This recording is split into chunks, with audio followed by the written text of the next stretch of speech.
Brian, it's great to talk to you, and I hope that you and your family are doing well and at home. But thanks so much for being with us today.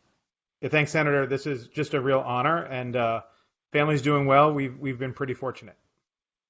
Brian, thanks so much for your team support at our efforts at Nashville Health. It has just been tremendous, and that sort of collaboration is what makes dreams come to reality. For so many years, the Beaumont has worked to shine a spotlight on public health infrastructure in cities like Nashville and beyond, and I am hugely impressed. Share with us a little bit about why that is so important, especially now. So at the Beaumont, we really seek to create communities where people can achieve their best possible health. And we firmly believe that public health is a critical component of that. In normal times, public health workers, they're in the community, they're immunizing children, they're preventing disease, they're making sure our food and water are safe.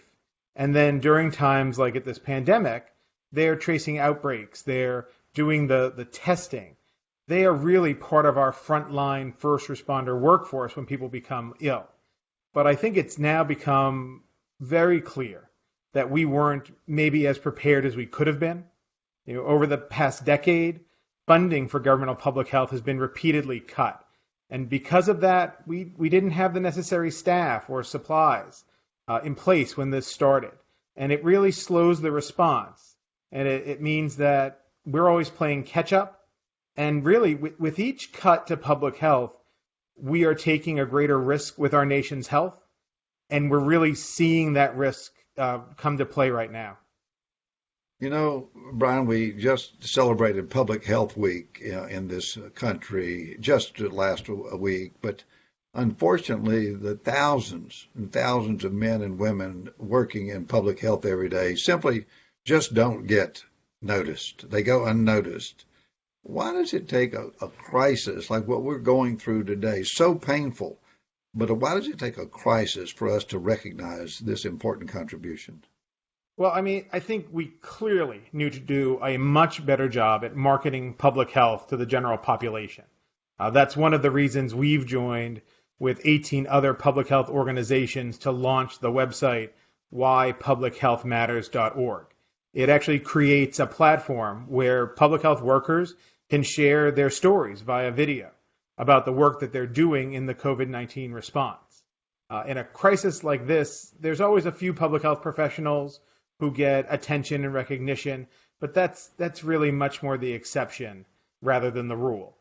Many people don't know what public health workers do, and that's not really surprising. Think about, when children are playing, they pretend to be physicians or nurses or teachers or policemen. I have rarely seen a child pretend to be an epidemiologist or a public health director. And if people don't know what public health is, they really won't value it. And sadly, there's also just a general negative view of government right now. And Americans also tend to understand health through an individual lens, and so much more as a medical issue. And that's why so many discussions of health quickly become about pills and procedures rather than about the policies and partnerships that really support good community health. I think the truth is that governmental public health supports a better quality of life, thriving communities, and a strong economy. And for our current situation, if we had a fully funded, coordinated public health system, this didn't have to be as bad as it turned out. We have found, both in Nashville, but really all over the country, that all communities have these silos, groups working on their own, working independently, rather than having that first step be a collaborative approach. Yet the health of our public, we know, has to be a team sport, and not just among the health professionals. As you mentioned, partnerships, business, government, nonprofits, all have got to be at the table. Can you talk a little bit about how important this community-wide connectivity is, especially in times like today of crisis? And I guess also, why is this needed to respond effectively to the pandemic we have today, and then what we're all looking forward to, and that is to begin reopening the economy? So as much as a strong public health workforce is needed for communities to achieve their optimal health, we also need partnerships, and partnerships between groups that don't always work together or even speak the same language. But just try to name me anything that you can achieve if people aren't healthy. If you want more parishioners to come to Sunday service, they need to be healthy to get there. If you want employees to be productive, they need to be healthy. If you want your children to succeed in school, they need to be healthy. And that's why businesses and schools and other organizations need to work together to make their communities healthier. I mean, community health, it's like the foundation of our house. It's something you really don't think about until something goes wrong and there's a problem. And then you think a whole lot about it. And I think right now, everyone who wants to reopen the economy, to have a thriving, economically vital community that can attract businesses and new residents, they have a stake in improving health. And until we see health as foundational in our communities, we're not going to invest the necessary resources for us to have, the health that we need in our nation. Brian, as I travel around, data, people always coming back to data. We need the data. And I think as a society, we expect timely, real-time health data and a real-time network of health resources out there. Yet during this pandemic, during our crisis today, we've seen not a total, but almost a total data breakdown. There's confusion about testing, available, the PPEs, the mask, the real-time results. It seems so chaotic. How can we create a true digital exchange of information around health? Well, I mean, think about when you go to your own physician. You're a physician yourself, Senator. So, I mean, you know the vast information that we have on each of us as individuals in a clinical setting. I mean, we're to the point now that we're looking at individuals' genetic makeup to decide what pills to prescribe to them. But our public health data infrastructure is still using leeches, if you use the analogy. We have to modernize our data infrastructure. And this pandemic has shown us that we need to do a better job of collecting and sharing information. And the worst part is it's not a tech issue. I will Google shoes, and next thing for the next week, any website I go is selling me shoes. So if you can do that, you can't say that we don't have the technology. It's about the will and the investments that we're trying to make in our data infrastructure. I mean, imagine, we have moved clinical care to electronic medical records, but we left public health behind. There really isn't good data sharing between hospital electronic medical records and public health. But that would be an amazing boon to the surveillance capacity that we have in this nation. And I mean, imagine what we would do with data on COVID-19 around race or occupation.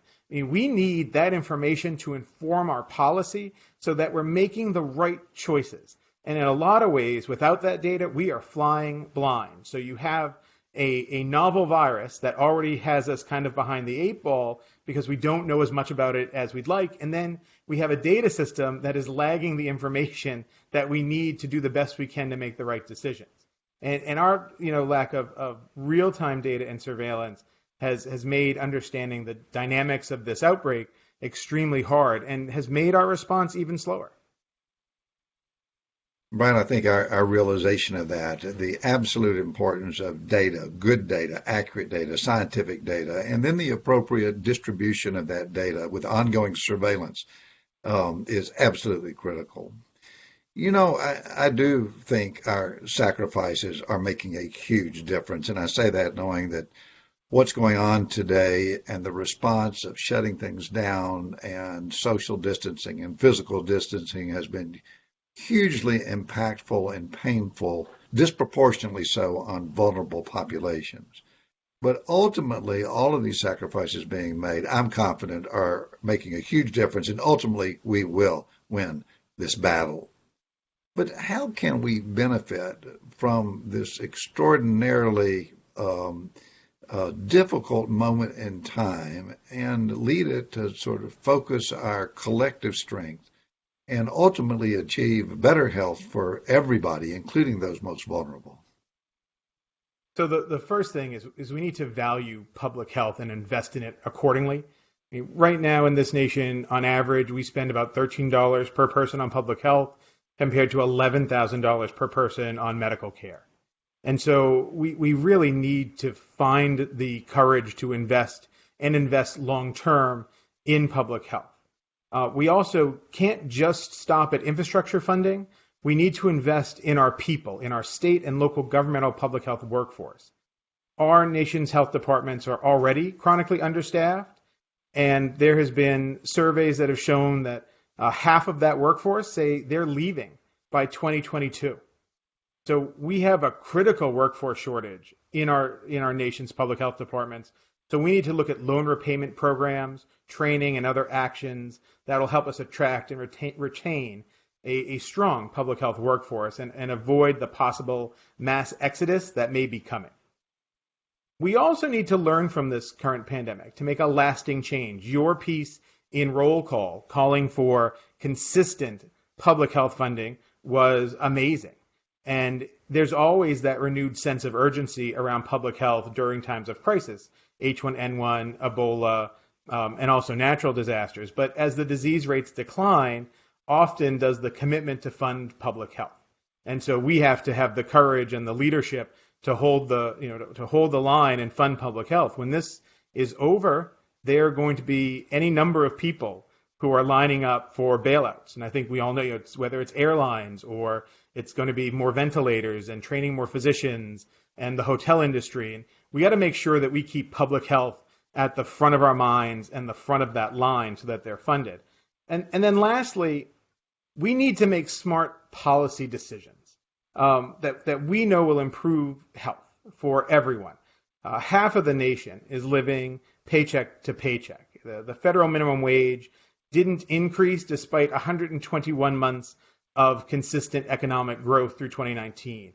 And many working Americans don't have paid sick leave. And these are the challenges. I mean, of course, COVID-19 was the match, but many of our policy decisions, including not funding public health, provided the gasoline to fuel this fire.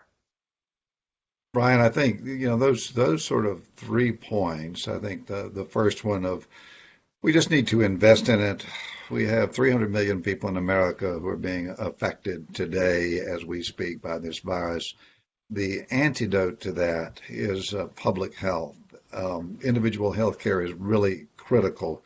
But in terms of the surveillance, the diagnosis, to being able to react, stop the pandemic before it becomes the virus before it becomes a pandemic. And your second point about lasting change, I personally was involved in the SARS back in 2002, which is another coronavirus. I've been involved in the HIV/AIDS heavily when I was in Washington as majority leader. As a heart and lung surgeon, I was very involved because I did transplants, and that virus, those KG viruses were my enemy that would destroy the outcome of my transplant. And we have to invest long term. It's something our policymakers don't do very well. Build up that infrastructure, as you said. And I think the policy decisions, as you said, that really affect everybody. But as you pointed out, the most vulnerable today are the ones that are disproportionately hurt. And whether it is looking at our wage structure today, disparities in wage growth over time, lots of these policy decisions. So all 3 of those critically important. Brian, thank you so much for being with us today. Thank you for what the Beaumont Foundation does. Thanks for your commitment to public health, to health generally, and health being much broader than just health care. That is health and well-being. We look forward to talking to you soon, and stay safe. Thank you. Thank you, Senator.